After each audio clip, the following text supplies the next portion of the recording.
and welcome to Abigail Cannons. Hello, Abby. Hello, how are you? I'm very well. It's nice to see you. Just wonder if you could start just by explaining a little bit about your role at Reed Exhibitions, and also, I suppose, what the where that job title came from, which I've mentioned in my introduction, was Global Innovation Success Manager. So my background is, apart from when I was very, very early doing pubs, since then I've been working in conferences and events, and I used to work for Reed Exhibitions some years ago on the IBTM team, and the IBTM shows are shows for the events industry and events professionals. And I was putting together the content for that. I then left and went to work for a company called Slido, who were very, very tiny at the time. There was 23 of us. The company is based out of Slovakia, and now they're doing great things, and they're about 130 people now, but 3 years later. So Slido is an audience engagement tool to increase interaction and engagement at events and also in internal meetings. And there I was a key relationship manager for a lot of the big exhibition companies and event companies. So I continued my love of events, but from a sort of vendor side, and then had the opportunity to come back to Reed in January to join the global innovation team for what's actually a division of Reed Exhibitions called GTech, which is Global Technology. So this is a kind of corporate division. And the little tiny innovation team of 3 of us work together on event technology and helping find and bring the best event technology to the 500 odd shows that Reed Exhibitions do globally. Fantastic. Well, that sounds like a long answer. that sounds like a really good job. So I take it you're seeing quite a lot of different and new bits of technology every day or week or month? Yeah, so we work to an innovation funnel. So we've identified some key challenges and opportunities that exhibition managers and teams are facing. They're, as diverse as the exhibition industry is, there's some shared challenges. And what we try and do is, help to discover new event technologies to help them. But quite often the ideas have come from the show teams themselves. So the people in the show teams go, we found this really great thing and we want to give it a go. So we enable them to do pilots in kind of partnership with us and the vendor, to find out, how good is this bit of event tech, and where does it fit with what we're trying to achieve with the show, but also to test and research and look at the results and the data coming from it. And then if those results and the data is good, then we can help to disseminate it to the other businesses as well. So we're kind of, finding, testing, iterating, proving, sharing. And you said you've been doing that from the start of the year. Have you found any technology that you were really pleased with and other shows have picked up, or is it still a little bit too early? So there's ongoing projects. There's some of them I can share. So for example, Slido that I was working with before, there was a keen interest from some of the shows to use some sort of audience engagement tool. So I've been doing some research on the actual effect of that on a show. So rather than just, people going, oh yeah, we quite like that, actually looking at what results you can achieve if you go 100% committed into making it work, and best practice and things like that. So that's one that I of course, it makes sense for me to be doing because I was at Slido for a while, but it's been interesting to look at it from a different angle now as well, and being objective about it. And I think that's the most exciting bit of my job really, is to be trying this stuff out in the hope that actually we've got great products, but also being open to saying, that doesn't work as well as we thought, so we're going to move on and do something else instead. Fantastic. Well, it's really interesting that you mentioned engagement, because that's what I was hoping to cover in a little bit more depth today. So you mentioned Slido as a good example of a tool that can be used for engagement. But I suppose, how important do you think it is to have an engaged audience and an audience that feels completely part of the event? And I suppose, is that what engagement means to you, or would you want to define that a little bit differently? I think I think engagement to me, the way that I was looking at it was kind of engaging an audience means moving them from passive to active in the experience, because, and the reason I think that it's important is because, you know, content is everywhere. You can watch YouTube every day. You can do online free courses. You can have experts talking to you in podcasts, in, you know, whatever, that you're surrounded by this content, but most of that is passive.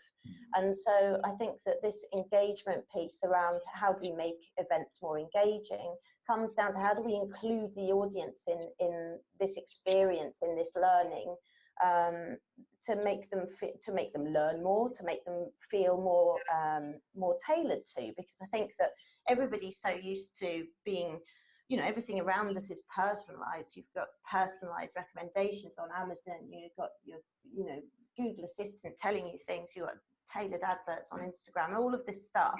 And I think that, you know, we're expecting that more and more, I think. And I think that why this is important, that events keep up with that. And instead of putting people in a room and giving them what they've been surrounded by for years and years and years, is you know, engaging them and making them a part is going to make them have a much better time, I think. That's a really good definition, is that moving that passive to active. I'm sure you've come across Jeff Hurt before. Yes. From Velvet Chainsaw, about 5 or 6, maybe even longer than that now. He said to me that he wanted to change audience into participants. Yeah, exactly. But that was a real kind of key point for me. And when I was putting my conference together, I was thinking, am I treating the audience like they're just there listening, or are they participating? And for me, that's why I'm doing this episode on engagement tools, because I think it's important for your audience to feel engaged. And I think your point about tailoring the content is really positive as well. And that's hopefully can get from engagement. And I think it's really important that we think about engagement as this two-way process. And engagement isn't just, for example, a speaker engaging the audience. You've got some kind of to and fro. And also, really importantly, engagement with the other people in the room.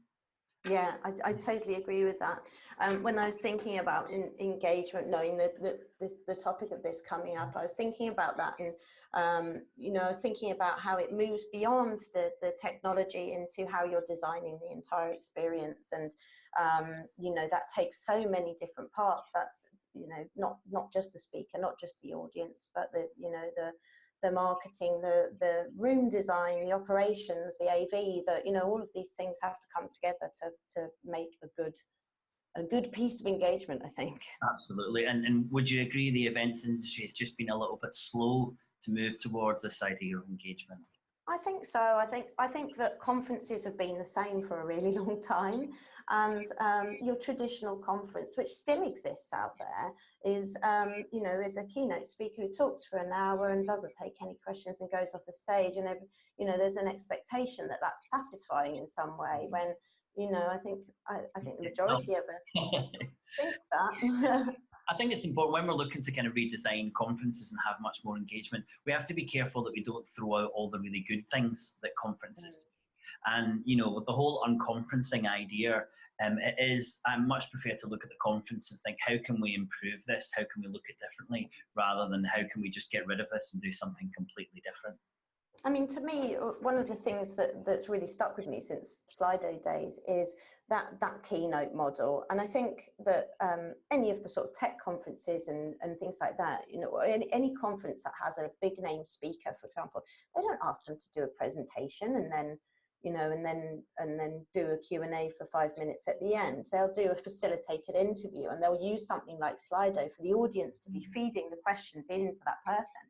And then, you know, it's exactly what the audience, that particular audience on that day, wants to hear. And that could be topical because of something that's happened in the news 2 days ago. That could be, you know, rather than rolling out this dry, pre-rehearsed talk, you know, it's much more fluid. And I think that something like that creates a much more engaging talk than the majority of PowerPoint presentations. Yeah. So there's definitely an environment and an atmosphere and a logistics piece of work that has to be done to make an event a bit more engaging. And but we have covered a little bit of technology, and I was just wondering, could you think about the kind of best bit of technology for engagement? And if we were to look at three different areas being kind of online events, physical learning events, and exhibitions, have you any thoughts around a good type of or a good example of event technology in those three different areas?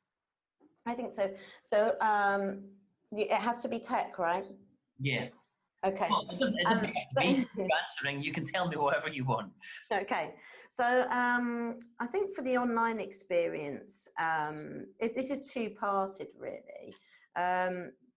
One is making sure that if there's an online audience, that the tech actually works, that the sound is great, that that platform that you're using to deliver this in whatever way is seamless. Because I think that there's so many distractions around people. If you think about the challenges of watching something online, is that there's distractions all around you, and there's emails popping up, or there's people talking to you or whatever. This has to be something that is so engaging that you don't want to leave it behind.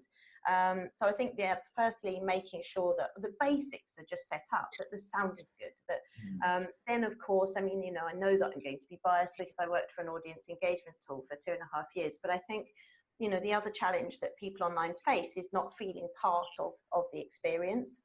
They don't have the same opportunity to ask the speakers something, or take part and turn to the person next to them and do a conversation. So how are you facilitating them being able to ask questions and be a part of it in a similar way?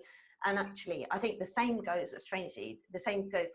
for remote teams working internally as well. They shouldn't be treated as second-class citizens. I think now, as everything is more global, the people online should have a very similar experience to the people in the room, in a different way perhaps, but certainly not less of an experience. So I was thinking about that. And then, but also I think from our experience, I think we've even worked together with some stuff, having an online facilitator is really key, because you can't expect somebody to sit there for 3 hours and not move and not get up and about. And as people are changing the room or the speakers are coming on off stage, the people online need to be engaged in a different way. So having an online facilitator, I know it's not tech, but is somebody talking to the audience and explaining what's happening, or facilitating discussions, perhaps in an internal group online, or something like that. I think that's really important. So that's the online. That comes back to your turning a passive to an active audience, and also kind of tailoring the experience, isn't it? And I think to have that person who is the online voice but made physical at the physical event really important. I think that does make a big difference. And I would certainly say around platforms, when I was looking at platforms 5 or 6 years ago, they didn't look great. And completely agree with you. Not only do you have to keep people's attention when they're online, but you have to remove all the barriers to stop them, to actually get them online in the first place. And I think too many platforms you can see, if you've got to click more than twice to get someone to watch your event, they're not going to do it, because they want a process like going on to YouTube and pressing play. So I think platforms are crucial for that engagement. And I think technology, we have to keep up and make sure that it's not just able to do it, but it's able to do it really easily, or people are just going to find some other way to spend their time. How about exhibitions? What are you finding? Is there anything particular in that space? I think the thing that's exciting for me, but then I am a bit nerdy, at the moment is the smart badging. And it seems really simple. I mean, we've had sort of tap in, tap out badges for a long time, but I think that, again, moving the audience from being passive to active is the difference between, having exhibitors scanning everybody that goes to their stand all the time, and then they'll blanket send everybody the same thing. Now, with smart badging, the audience can become in charge of their own destiny. So they will tap their badge onto an exhibitor's stand. They can choose almost, I know this sounds counterintuitive, but they can choose not to have a 5-10 minute conversation with an exhibitor, but to tap their badge and say, do you know what, I'm going to collect that information, I'm going to come back to it later, without feeling like I have to do a hard sell. And some of the results that we're seeing from smart badging is that it's increasing the number of leads for exhibitors, incredibly, but they're all much more curated leads. They're much hotter leads, because the audience have been in charge of that decision to take that information. And what it can also do is, let's say at an exhibition, you might have a stand that has a number of different products on it. Perhaps, an example, in cosmetics, a particular cosmetic producer, you can tell I don't work in the industry, has a number of different formulations that they want to introduce people to. And so somebody can come to that stand and not get blanketed with all of them because they're only interested in that one. And again, it's really targeted and it's much more effective. So although they've been around for a long time, I think only now we're starting to see the benefits of that, and it's being proven as well. Great. No, I'll be the happiest man if we can get rid of little bits of paper stuck in little plastic envelopes. That I think just stop people saying, hello, and your name is? So the smarter the badge, the better. That's all kind of positive in the use of technology. Now, I wondered how you felt about the perception of some of the technology being a threat to event organisers. And I wouldn't want to cover anything around kind of robots, because I hope that the type of jobs that we do are still a while away from that kind of level of robotic automation. But I am seeing some concerns from some organisers around artificial intelligence. And I wondered if you had any views. And I suppose right at the start, do you think artificial intelligence will be a threat or will be an opportunity for the industry? I think it's a great opportunity. I think it's a great opportunity for us to get better at customer service without adding in more manpower and time and energy. I think it's going to be time saving on that, but I think also we're going to get better results. It's, we can see that with chatbots online, with the Google Assistants and things like that we have right now. Start applying that to customer service in events, and it has to be a good thing. I've been listening to this podcast. It's called The Innovation Show. It's since I've had my new fancy job title of innovation. And it's really, really good. I can't recommend it enough. But one particular episode that I listened to was about AI and robotics, and are robots going to take your jobs or not? And it's a very interesting conversation around, it's just another kind of, a sort of, I can't remember the word that he uses, but it's like the next stage. So we've had phases in, over the history of mankind, when we invented the wheel, when we invented writing as people, and so and communities and societies, and this is another way that it's gonna change, and yeah, there might be some difficulties along the way, but I think ultimately it's a great thing. Bring it on. I think that the creativity, I think the difference is that, when AI takes over all the boring stuff that we don't like, all the laborious tasks that we don't like doing, then it leaves room for event planners to be more creative.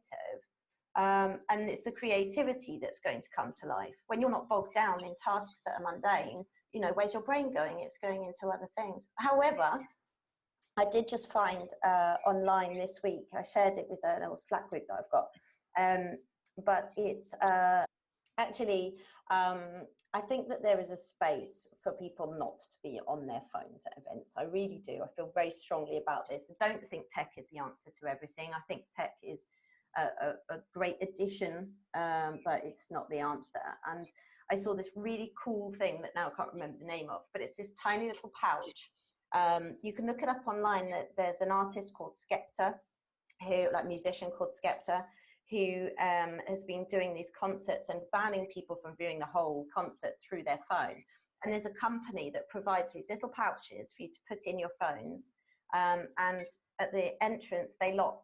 And if you want to use your phone during the event, you go out to special zones and areas where you can unlock your pouch and get your phone out. And then when you come back in, you have to lock them up again.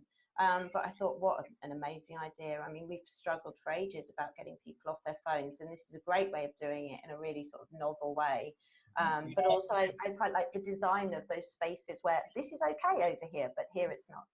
That's interesting, because we've kind of come full circle on that, because we were really keen to get people to share at conferences, share this, get all this content out, and then it was this realization that people aren't engaging properly and they're not learning. So put the phone away, and it is just that little circle, that little circle. Yeah, absolutely. One thing I want to mention about AI is I saw a company who were looking to use AI to scan the faces of the audience to measure their reaction.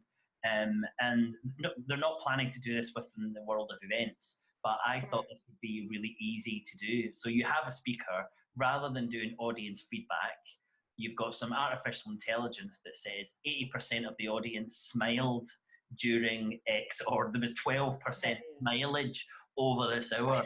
But I think that there's so artificial intelligence at the moment, our kind of knowledge and our understanding and our potential to realize what it can be used for is about that size. And we're going to be in a situation where every 6 months or a year we're looking at AI and thinking, well, it can actually do that, or what about that? And I also thought we can't be too far away from artificial intelligence, which is putting conference programs together. So it's going out, it's scanning the most popular topics, the most popular speakers, the bullet points, and it's coming back. And at the end of it, it's putting a 1 or a 2-day conference program together. I think that's really exciting. I think it'd be really interesting to see that. I mean, but I'm always a little bit skeptical with this stuff, because I think there's so much that's dependent on location and room design and, all of these things, that actually to bluntly put together a conference program is one thing. To make use of space and light and, and outdoors and catering and all of those extra bits that you creatively think about. I'm not sure. I think we're a long way off AI being able to take all of those things into consideration.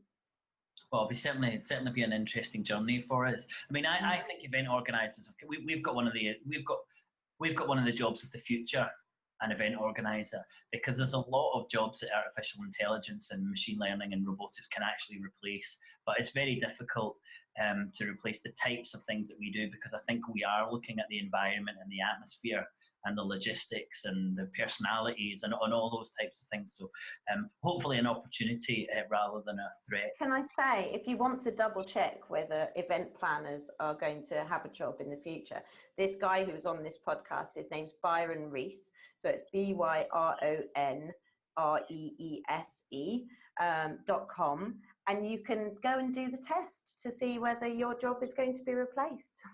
Fantastic. I'll do that.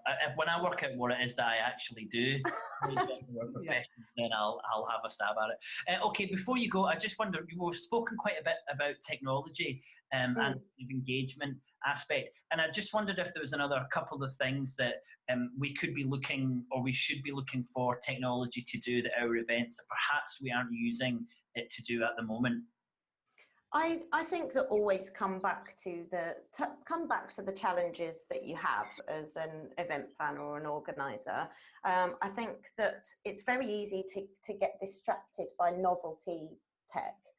We think, oh wow, that's cool. So for example, I think the VR thing, I think everyone's playing around with that idea at the moment, but it needs to be much further along to be able to solve a problem. Otherwise it's just a gimmick, and while that gimmick will last for a couple of years, it's not going to continue. So having your eyes on what you want to achieve is absolutely key. And for exhibitions, for example, it's getting more people through the door, for example. It's the people who are there having a better time, and it's exhibitors selling more stuff, really. I mean, that's all of those things. If people have a nicer time and you get more people there, and the exhibitors have an effective show, then all of those things add up to it being a roaring success. So looking for tech that helps with any one of those is key. I think that's an important point. Very often people say to me, what's the technology we should be looking out for? And that's a question that I asked you, and you gave the same answer as I give, which is, well, it really depends what you're trying to achieve. Yeah, exactly. You don't just do a Twitter wall behind you because there's a technology for a Twitter wall or VR in your example. I think that's really important. And it's also worth saying that technology might not be the answer. It's only an option to help you solve that, to help you achieve those objectives. Yeah. Well, Abby, thanks very much. I really appreciate you being on, and I'm sure our audience will